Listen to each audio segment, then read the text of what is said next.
Good morning students, फिर वही नई उत्साह के साथ 9th class CBSE geometry 5D quadrilaterals and parallelogram, चतुर्भुज एंड समानांतर चतुर्भुज बड़ा ही इंपॉर्टेंट है, बड़ा ही ध्यान देने योग्य है।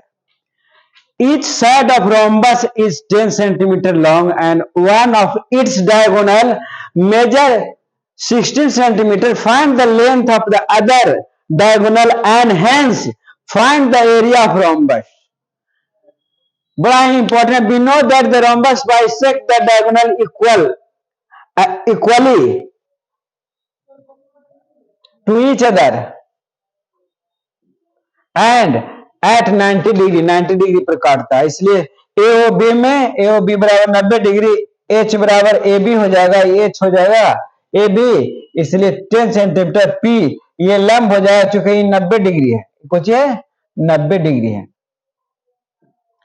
और B बराबर OB बराबर व्हाट हो गया, B बराबर H square minus P square, 10 square minus इतना, इसलिए 36, इसलिए 6 सेंटीमीटर B बराबर, यानी 6 सेंटीमीटर ये आ गया। अब 6 सेंटीमीटर इतना दूर आ गया तो ये 6 सेंटीमीटर हो गया, तो 12 सेंटीमीटर BD हो जाएगा। इसलिए BD बराबर 2OB, इसलिए 2B, इसलिए 2 into 6 12 centimetre. Area of rhombus D1 into D2 by 2 होता है, तो 16 इंटू 12 बाई 2, तो 12 और 96 सेंटीमीटर स्क्वायर। इस प्रकार ये प्रूफ हो गया। बड़ा ही आराम तरीके से आपको फॉर्मूला भी याद रखना है, फॉर्मूला बनाना भी जानना है, कोई बड़ा चीज नहीं है। ज्योमेट्री के थ्रू, ज्योमेट्री बहुत बड़ा चीज है, इसलिए ज्योमेट्री के, अब सेकंड हो रहा है 12, ज्योमेट्री के थ्रू ही हम चांद और सूरज की दूरी नापे हैं और हिमालय का भी ऊंचाई नापे हैं, बताएंगे कैसे होता है। In each of the figure give below ABCD is the rectangle. आयत है, आयत का आमने सामने की भुजाएं बराबर और समानांतर भी होती है और प्रत्येक कोण 90 डिग्री के बराबर होता है। Find the value of x and y of in each case. अब यहां देखते हैं, पहला केस में ये 35 हो गया, ये 35 हो गया, तो चूंकि ये बराबर ये होता है, इसलिए ये 35 डिग्री है, तो ये भी 35 डिग्री हो गया, और ये बाई कोण हो गया, चूंकि opposite vertically opposite angle is equal होता है, इसलिए भी बाई हो गया। इसलिए 35 degree plus y equal to 180 degree, 35 y plus 35 is 180 degree, इसलिए 70 प्लस वाई इक्वल टू इतना, इसलिए y equal to 110 degree.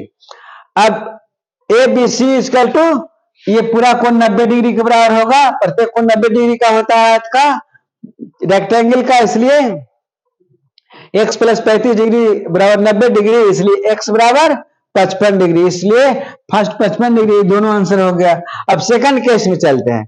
In AOB में ये बाई हो गया, चूंकि अल्टरनेटिव इंटीरियर एंगल है, इसलिए बाई ये, तो बाई ये हो गया, ये बाई हो गया, तो ये भी बाई हो गया, इसलिए 2 y plus 110 degree equal to 180 degree, इसलिए बाई इक्वल टू 110 बटा 2 55 डिग्री, और x प्लस वाई बराबर हो गया, यहाँ x प्लस वाई बराबर कितना दिया हुआ है 90 डिग्री, प्रत्येक कोण 90 डिग्री के बराबर होता है रेक्टेंगल का, इसलिए x प्लस 55 डिग्री बराबर 90 डिग्री, इसलिए x इक्वल टू,